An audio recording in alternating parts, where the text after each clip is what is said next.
بسم اللہ الرحمن الرحیم الحمد للہ نحمده ونستعینه ونستغفره ونؤمن به ونتوکل علیہ ونعوذ باللہ من شرور انفسنا ومن سیئات اعمالنا من يهده اللہ فلا مضل له ومن يضلله فلا هادی له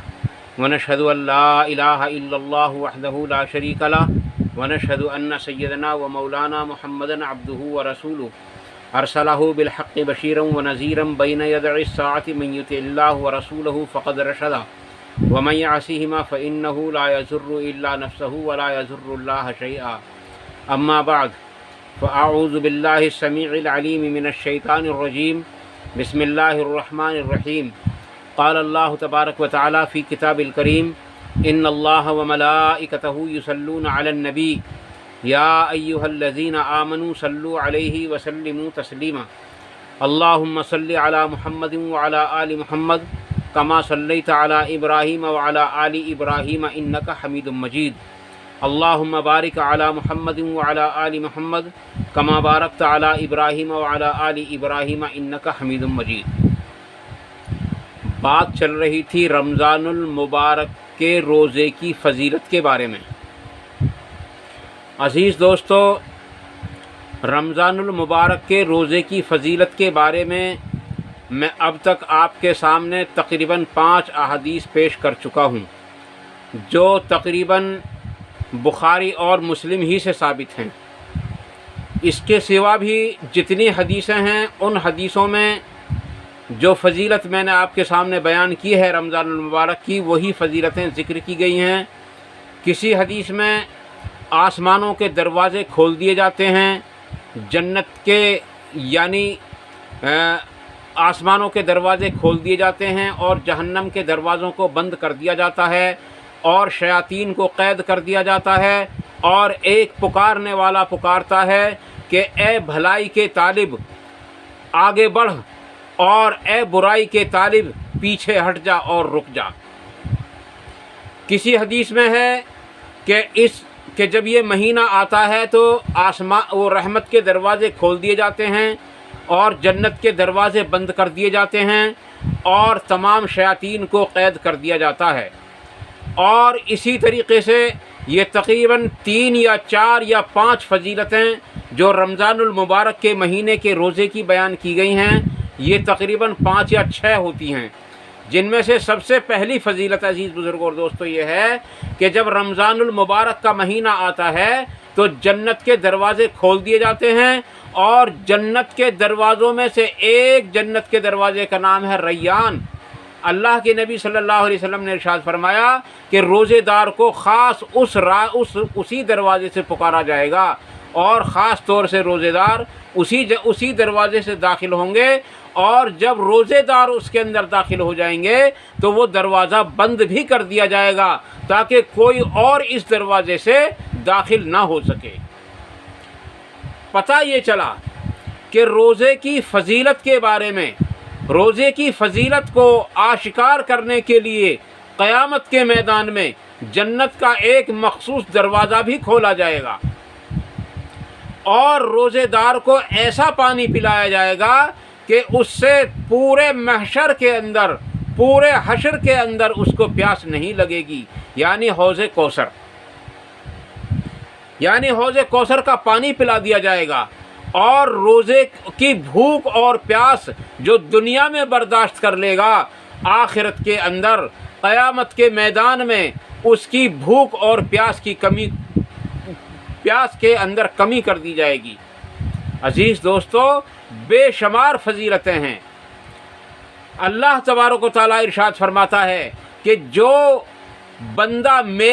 یعنی کہ روزہ رکھنے والا صرف میرے لیے، محض میری رضا حاصل کرنے کے لیے، صرف مجھ کو خوش کرنے کے لیے 2 چیزیں چھوڑتا ہے، ایک نفسانی خواہشات اور دوسرے کھانا پینا، اللہ تعالیٰ فرماتا ہے یاد رکھو کہ اس نے میرے لیے یہ سب کچھ چھوڑا تو روزہ اس نے گویا میرے لیے ہے،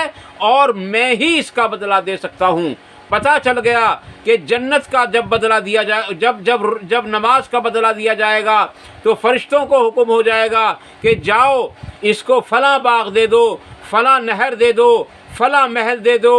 اور فلاں حور اس کو عطا کر دو۔ جب زکوٰۃ کا مسئلہ آئے گا، جب حج کا مسئلہ آئے گا، جب جہاد کا مسئلہ آئے گا، جب ان چیزوں کے بارے میں اس کی فضیلت کو یعنی اس کے اجر کو جب دیا جائے گا تو مختلف فرشتوں کو کہہ دیا جائے گا کہ جاؤ فلاں چیز اس کو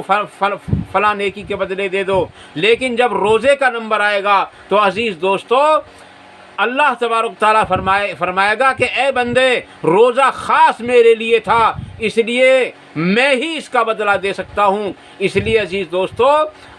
بعض روایات میں تو یوں بھی آتا ہے کہ روزہ میرے لیے ہے اور میں خود اس کا بدلہ ہوں، اور اس سے مراد یہ ہے کہ میں خود اس سے بدلہ ہوں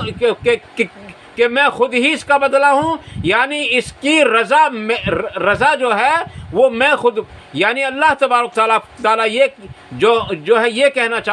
چاہتا ہے کہ اے بندے تو نے جو روزہ میرے لیے رکھا ہے تو میری رضا تیرے لیے مقرب ہو چکی ہے۔ اس لیے عزیز دوستو رمضان المبارک کے روزے کی فضیلت کو جو ہے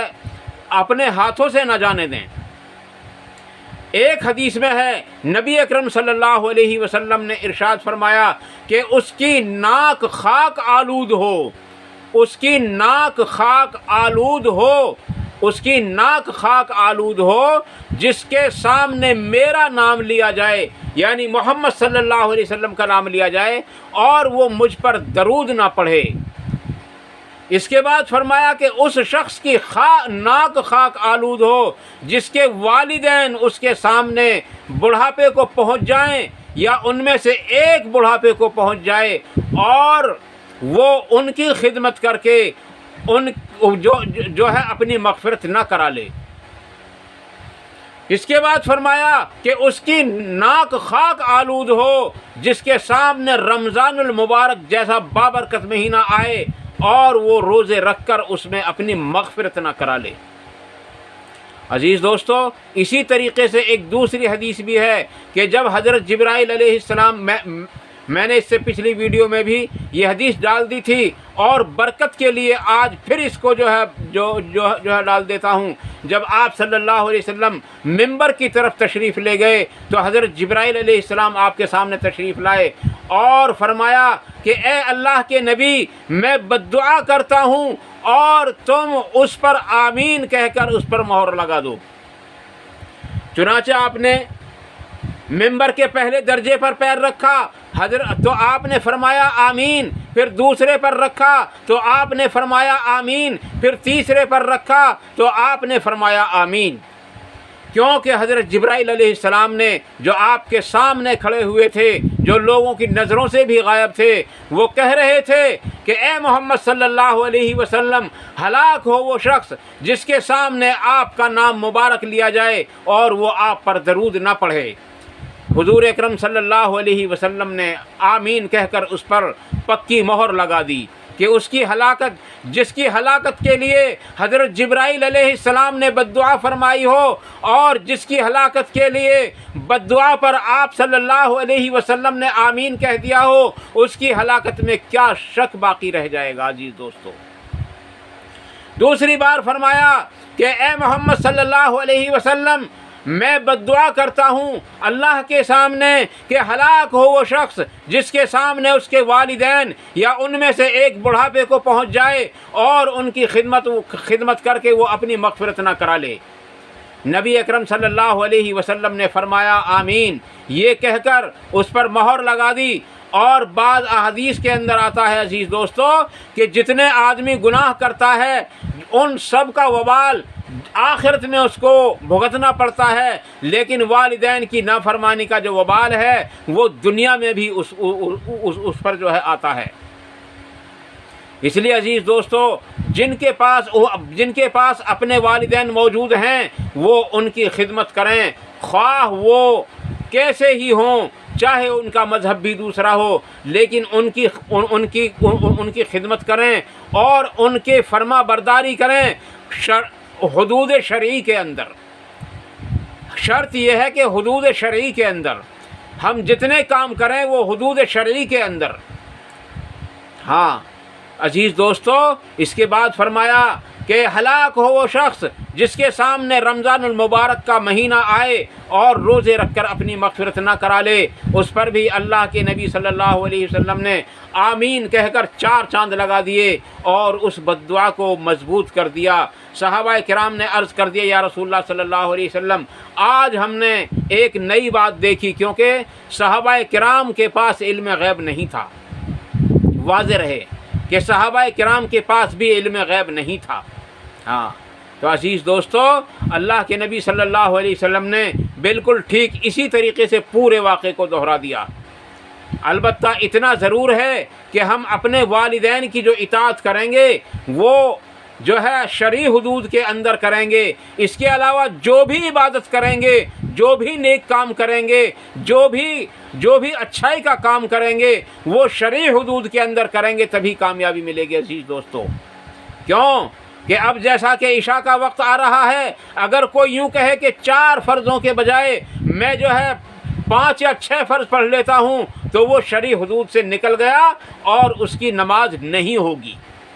اسی طریقے سے ہر چیز کے بارے میں آپ سمجھ لیں، ہر عبادت کے بارے میں سمجھ لیں۔ اگر کوئی شخص روزہ رکھے اور صبح سے لے کر شام تک روزہ رکھے اور اس کو اور مضبوط بنانے کے لیے وہ جو ہے یوں کہے کہ میں مغرب کے وقت افطار نہ کر کے بلکہ عشاء کے وقت افطار کروں گا، تو عزیز دوستو روزہ مضبوط نہیں ہوگا بلکہ کمزور ہو جائے گا اور مکروہ ہو جائے گا۔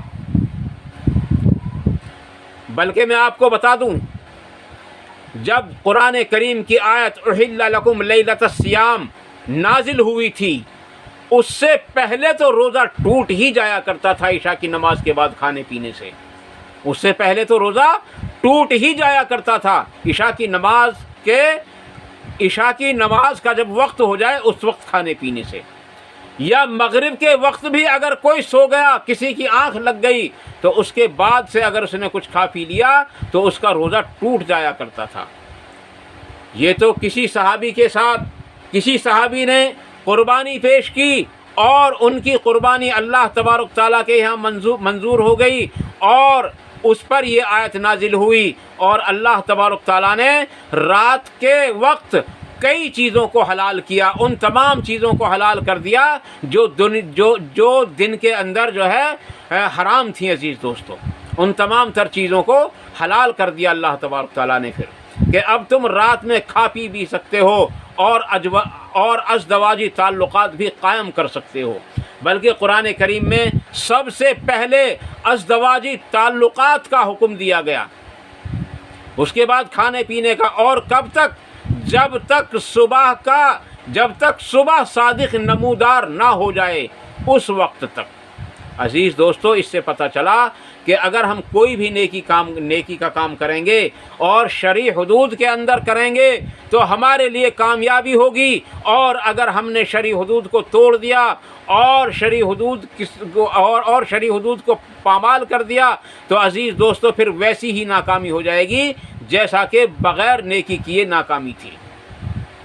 میں نے آپ کو مثال دے کر نماز کے بارے میں بتلا دیا کہ اگر کوئی مغرب کی نماز میں 4 رکعت پڑھ لے، اگر کوئی فجر کی نماز میں 3 رکعت پڑھ لے، اس نے زیادہ ہی تو کیا، کم تو نہیں کیا، لیکن کیوں کہ شریعت نبی اکرم صلی اللہ علیہ وسلم پر مکمل ہو چکی تھی، حضرت ابوبکر صدیق پر نہیں، حضرت عمر فاروق رضی اللہ عنہ پر نہیں، حضرت عثمان پر نہیں، حضرت علی پر نہیں، بلکہ ان میں سب سے پہلے نبی اکرم صلی اللہ علیہ وسلم پر شریعت مکمل ہو چکی تھی۔ اس لیے اسی شریعت پر ہم عمل کریں گے جس شریعت کو نبی اکرم صلی اللہ علیہ وسلم نے ہمارے لیے چھوڑا ہے۔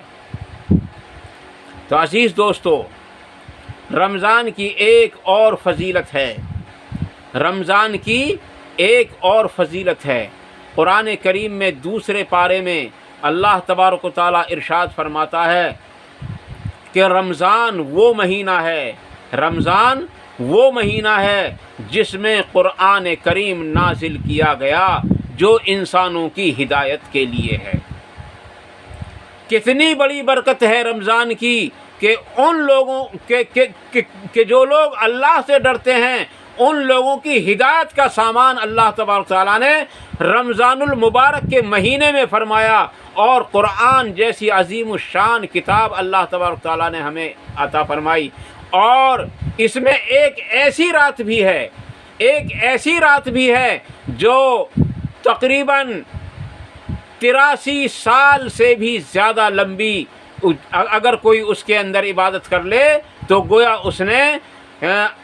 من الف شہر یعنی 1000 مہینوں تک گویا اس نے عبادت کی۔ یعنی کہ اللہ تبارک تعالیٰ نے اس عبادت کی رات کے بارے میں خود فرمایا کہ وہ رات ایسی رات ہے کہ اس کا مقابلہ 1000 مہینوں کی راتیں بھی نہیں کر سکتی۔ اور پھر اس میں لفظ خیر استعمال کیا گیا ہے، اور خیر کا اندازہ بھی نہیں کہ اللہ تبارک تعالیٰ نے اس کے اندر 1000 مہینوں سے بھی زیادہ کتنی بڑی خیر رکھی ہے۔ گزشتہ امتوں کی عمریں 400 300 500 سال کی ہوا کرتی تھیں۔ عزیز دوستو، وہ کتنی لمبی لمبی عبادات کیا کرتے تھے، اور اس امت کو ایک ہی رات میں 1000 مہینوں کی عبادت سے بھی زیادہ ثواب دیا گیا۔ اور اگر کسی کو یقین نہ ہو تو قرآن کریم کی سورۃ لیلۃ القدر کو پڑھیں اور اس کا ترجمہ پڑھیں۔ عزیز دوستو، اگرچہ ان آیات کو لوگوں نے شب قدر پر بھی فٹ کر رکھا ہے، اور بے شمار احادیث بھی ہیں جو شب قدر کے بارے میں ہیں، لیکن لوگوں نے ان کو شب برات پر فٹ کر رکھا ہے، جو بالکل سراسر ناانصافی ہے۔ اس لیے ان چیزوں سے بچیں، کیونکہ احادیث کے اندر اور قرآن کریم کے اندر شب قدر کا تو ذکر ہے، لیکن شب برات کا کوئی ذکر نہیں ہے، سوائے اس کے کہ حضرت عائشہ صدیقہ رضی اللہ تعالیٰ عنہ فرماتی ہیں کہ ایک رات میں نے نبی اکرم صلی اللہ علیہ وسلم کو جب بستر پر نہ پایا تو میں نبی اکرم صلی اللہ علیہ وسلم کے پیچھے پیچھے چلی گئی، اور وہ جنت البقیع سے آ رہے تھے تو میں دوڑ کر اپنے بستر پر آ گئی، اور بالکل ایسے لیٹ گئی جیسے میں آپ کے پیچھے نہ گئی ہوں، لیکن میرا سانس پھول رہا تھا۔ تو نبی اکرم صلی اللہ علیہ وسلم نے ان سے آ کر کے فرمایا، اب یہ حدیث لمبی حدیث ہے عزیز دوستو، اس رات کی صرف یہ ایک حدیث ہے، اور جن اماموں نے اس حدیث کو نقل کیا ہے انہی اماموں نے خود اس حدیث کے نیچے اس حدیث کو ضعیف اور سخت ضعیف قرار دیا ہے۔ لیکن عزیز دوستو، آج ہماری اور ہمارے بزرگوں کی اور ہمارے بڑوں کی اور ہمارے عالموں کی یہ بھی مجھ کو کہنا پڑ رہا ہے کہ ہمارے عالموں کی ایسی حالت ہو گئی ہے کہ ضعیف احادیث کو پکڑتے ہیں اور جو مضبوط احادیثیں ہیں ان کو چھوڑ دیتے ہیں۔ عزیز دوستو، اس میں کامیابی نہیں ہے۔ ہمارے لیے جو کامیابی رکھی ہے اللہ تبارک تعالیٰ نے صرف اور صرف قرآن کریم اور صرف احادیث صحیحہ کے اندر رکھی ہے۔ اللہ تعالیٰ مجھے اور آپ کو ان مختصر سی باتوں پر عمل کرنے کی توفیق عطا فرما دے۔ عزیز دوستو، رمضان کی بڑی برکت ہے۔ آج تقریباً 11واں رمضان ہو چکا ہے، اور انشاءاللہ تعالیٰ آئندہ جو ہم آپ کے سامنے حدیثیں پیش کریں گے وہ شب قدر کے بارے میں کریں گے 20 تاریخ تک، یعنی 20ویں رمضان تک۔ اس کے بعد انشاءاللہ وہ حدیثیں بیان کریں گے جو نبی اکرم صلی اللہ علیہ وسلم نے عید کے بارے میں فرمائی ہیں۔ اللہ تبارک تعالیٰ مجھے اور آپ کو ان مختصر سی باتوں پر عمل کرنے کی توفیق عطا فرمائے، اور جو غلط بات میری زبان سے نکل گئی ہو اس کو ہمارے دلوں سے نکال دے اور ہم کو بھلا دے، اور جو حق بات میری زبان سے نکلی ہو اس کو ہمارے دلوں کے اندر راسخ فرمائے، اس پر عمل کرنا بھی آسان فرمائے، اور اس پر عمل کرنے کی توفیق بھی عطا فرمائے، اور اس پر عمل کرنے کے موقع بھی عطا فرمائے۔ عزیز دوستو، میں ایک موقع کے بارے میں بار بار ایک بات کہتا ہوں کہ موقع تو بہت لوگوں کو مل رہا ہے نیک کام کرنے کا، لیکن توفیق بہت کم لوگوں کو ملتی ہے نیک کام کرنے کی۔ موقع تو ابو جہل کو بہت لمبا ملا کہ وہ ایمان لے آئے نبی اکرم صلی اللہ علیہ وسلم پر، لیکن عزیز دوستو اس کو توفیق نہ ملی۔ اس لیے عزیز دوستو، توفیق بھی مانگیں اور موقع بھی مانگیں، کیونکہ جب موت آ جائے گی تو یہ موقع ہم سے چھن جائے گا۔ اللہ کی قسم، جب تک ہماری زندگی ہے، جب تک یہ ہمارے سانس چل رہے ہیں، اس وقت تک ہمارے لیے اپنی زندگی کے اندر عزیز دوستو نیک کام کرنے کا موقع اللہ تبارک تعالیٰ عطا فرما رہا ہے ہر سانس کے اندر، اور برائی سے بچنے کا موقع اللہ تبارک تعالیٰ ہم سب کو عطا فرما رہا ہے ہر سانس کے اندر۔ اللہ تعالیٰ مجھے عمل کی توفیق عطا فرمائے۔ وآخر دعوانا ان الحمد للہ رب العالمین، والسلام علیکم ورحمۃ اللہ تبارک و تعالیٰ وبرکاتہ۔